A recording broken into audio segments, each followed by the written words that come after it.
Hey guys, it's Predator Gaming, and like many of you watching this now, I've waited a long time for The Last of Us Part 2, and it's taken me a while, but I've finally managed to finish it. And it's been simply one of the most beautiful, heart-wrenching, tear-jerking, painful and endearing gaming experiences that I've ever participated in. I've gone through so many emotions while playing this game that it genuinely took a physical and mental strain on me throughout many scenarios and cutscenes and gameplay decisions that will stay with me personally for a long time. There are situations that I didn't agree with and believe could have been done better, but I'll get to that later in the video. I've been waiting to talk about this for a while, but I want to give people a chance to see through the story and play it for quite a bit. So if you're watching this and you haven't played it all the way through or you haven't seen it, I'm warning you, there will be spoilers. So I'm advising that you go and play it, watch some gameplay, and then come back to this video. You done it? Good, let's get into it. Now I think it's best to start off with the story, which I have mixed feelings about because I knew this game was going to be heavily focused on Ellie, and I thought it was going to be taking the game from her perspective with Joel. I did not think, however, that it would be completely without Joel. Basically, in short, you start off after the events of the E3 trailer with Ellie going on a patrol mission with Dina, her girlfriend slash not girlfriend, but they're definitely in love with each other. Ellie and Joel are both based in Jackson, a lively little place that seems to have a bustling community with families growing, local businesses like pubs, shops and farms in place, serving as a real safe haven from the infected. However, Ellie and Joel are not on good terms after she found out about what Joel did to save Ellie from the Fireflies. They both go on their missions, Ellie with Dina and Joel with Tommy, and all the while this is happening, Abby and her group are there in the hunt for Joel. A blizzard happens and Abby gets in trouble with some infected and gets saved by none other than Joel and Tommy, lucky her, and brings them back to her hideout. After everyone realizes this is the Joel that they're looking for, they blow off his kneecap and start torturing him. All the while, Ellie is stuck with Dina in a snowstorm, hears the news that Joel is in danger and goes to his rescue. Upon finding the lodge, she sees Joel half dead and Tommy knocked out, and she has to witness Joel in his dying moments as Abby ends his life, setting up the game for a long stream of revenge against Abby. This happened in just the first 2 hours of the game, and I have a couple of issues with it. First of all, it's hard to believe that Joel, a seasoned veteran in survival, will not only walk into a situation with no weapons, but would also be completely surrounded. The angle it seems they were going for was that Joel had softened as he moved to Jackson and maybe lost his edge, but there was no build up to that. We only had what we saw in the first game, so it wasn't as believable. It also didn't help that Tommy willingly gave their names to complete strangers, knowing how many people that Joel's pissed off. And secondly, having Abby kill off Joel in the first few moments of the game, when we knew nothing about her other than only seeing her in the Paris Games trailer in 2017, didn't sit well with me. We didn't know her motives, what her connection to Joel was, and why she had to go so far as to make him suffer, since she had already started off on a bad note and she killed a beloved character in the game. Joel had stock. We loved his character and what he meant to Ellie, and wanted to see how that relationship develops in part 2. It would have made sense if Joel had died towards the middle or the end of the game, and we saw Abby's story in parallel, as it would make sense as to why Joel was being targeted. Instead, what we got was Abby shrouded in mystery, killing off Joel, and later in the game, you're forced to play as her for a long stretch to try and unravel her storyline, which doesn't work as well because I already went into it with the idea of I don't want to play as Joel's killer and had no emotional attachment to her, and the game tries to force that emotional attachment through playing a story, and it led to situations which I didn't want to play, like hurting Ellie towards the end of the game. The premise of the idea wasn't bad. I do love a revenge story. I do however feel like it was in the wrong order. It should have been that we see Abby's story develop in parallel, give us some time to understand her reasons, and then we won't have this sour taste in our mouth anytime that we try to play as her.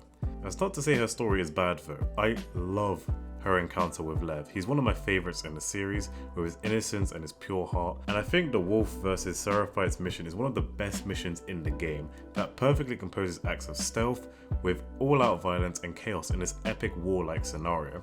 I just think the story tended to favour Abby more than Ellie, and it didn't feel like any justice was served or there wasn't any payoff. Abby got to escape the walls and live her life with Lev, whereas Ellie lost her dad, Dina, the baby JJ, Jesse, and her 2 fingers, so she can't even play guitar anymore. The last thing that connects her to Joel, and another thing that Abby stole from Ellie. Now I do love parts of this story. The little tidbits of Ellie and Dina are really endearing and heartwarming.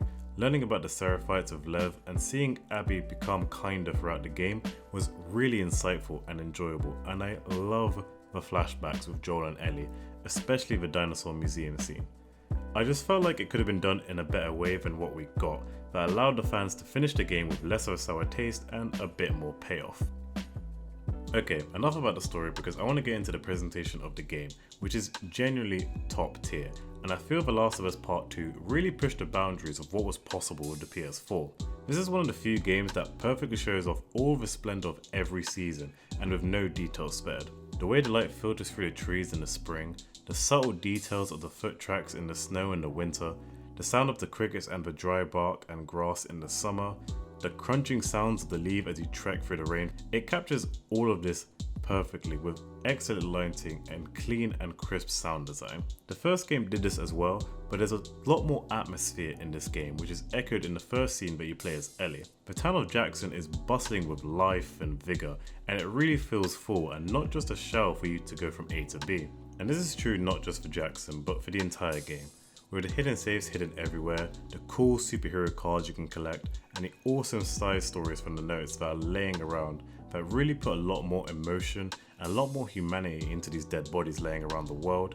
It really helps us to understand just how it was on Outbreak Day and the difficult decisions people were faced with. Naughty Dog did a really good job of trying to not make The Last of Us Part 2 so linear and putting a lot of things in that warranted us to explore the world, which is something desperately lacking in the first game. When you first enter Seattle with Ellie and Dina, they give you free reign to look around and find secrets and cutscenes you otherwise would have missed. Weapons, supplies, and more lore to what happened in the Seattle QZ, as well as giving us more bonding moments between Ellie and Dina.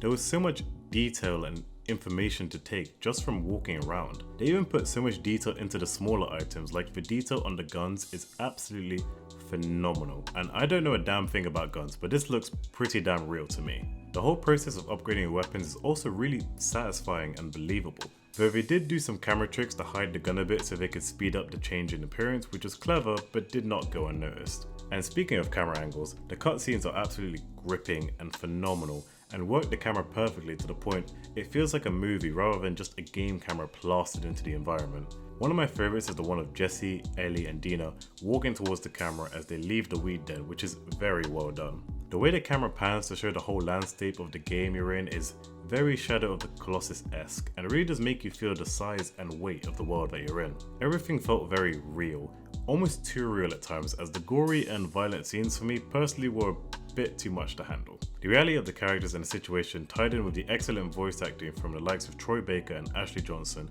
really makes this experience come to life, which is ironic because of all the dead people. Now the gameplay for me is much improved on the first game. They kept a lot of the core mechanics from the first one and added a lot of cool things to make it a lot more fun. First I have to talk about stealth and the type of infected. We know that they're your typical runners that run at you on sight, clickers that can't see but are more dangerous with amazing hearing, and blowers who are so infected you need a lot of firepower in order to take them down. But they took it up a notch and added a couple new types. There are shamblers who are kind of between blowers and clickers. They need a lot of firepower to deal with and shoot acid at you from afar, which takes a lot of your health. They also shoot acid out upon killing them, which makes them difficult to deal with in enclosed spaces, or when you have a lapse of concentration to pat yourself on the back for the good job that you've done. For me, they aren't as hard to deal with than blowers, but they usually come in pairs and in dark spaces, so that adds to the difficulty level quite a bit, whereas you tend to deal with blowers in more light. Now the stalkers, who are so quiet that you can't even use the listen mode to see where they're hiding, are the worst to deal with. The only way to see them in listen mode is to use bottles and bricks to force them to move, which even then, they move quietly and constantly, so you have to always be aware. They can be killed easily once you get up to them, however they come in huge packs, so it really makes the stealth portion of the game very difficult, and if you have no bottles or bricks to throw, you're pretty low on options. There's technically one more type, which is the biggest and most dangerous type, the very first and oldest infected.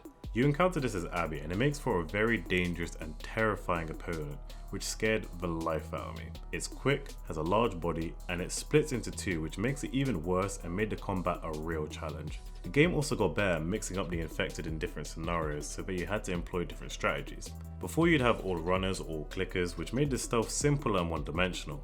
But now you have clickers mixed with runners and stalkers, so you have to kill them stealthily in different areas, draw them into you, and sometimes not even kill all of them just to get out of the area. The use of supplements also really enhances the experience.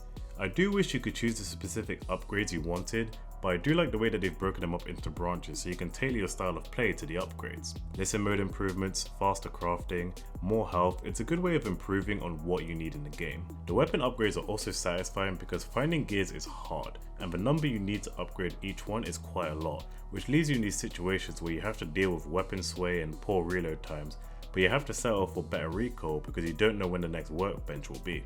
As I opted for stealth, the crossbow, bow and arrow, and the suppressed SMG were my favourites to use. Also adding the makeshift silencer to the pistol was a stroke of genius, as it adds another way of killing people silently, but also uses resources, so it's not an invincible method. I got the feeling that playing as Ellie leaned more towards stealth, whilst Abby leaned more towards combat based on the weapons and the missions you received. Maybe because Ellie is smaller and Abby was stronger and more experienced and could handle firefights better. All in all, the gameplay is very polished and provided me with a satisfying and wondrous experience. You still get the dumb sidekick moments where Dina or whoever it is walks in front of you and it takes you out of the moment, which is shocking they haven't managed to fix that yet, but it's not a deal breaker. I really enjoyed The Last of Us Part 2. Despite what I think about the story and the way I thought it could have been done better, I really enjoyed experiencing it after 7 years and playing as Ellie, and I enjoyed talking about it with all of you as well. Visually, emotionally, in terms of audio quality and sound design, it ticks all of the boxes and Naughty Dog did an amazing job. The amount of stick it got for the story is a bit much, but it's coming from a place where people really liked Joel and didn't want to see him done dirty like that. But the petitions about changing the story is stupid and disrespectful to the people who worked so hard on the story for The Last of Us Part 2. I implore all of you to play it. Even if you haven't played the first one and are new to this series, I 100% recommend it. Well, that's it from me. If you enjoy, leave a like, subscribe, and make sure to leave a comment down below about what you guys thought about The Last of Us Part 2. Thanks for watching, and I'll see you next time.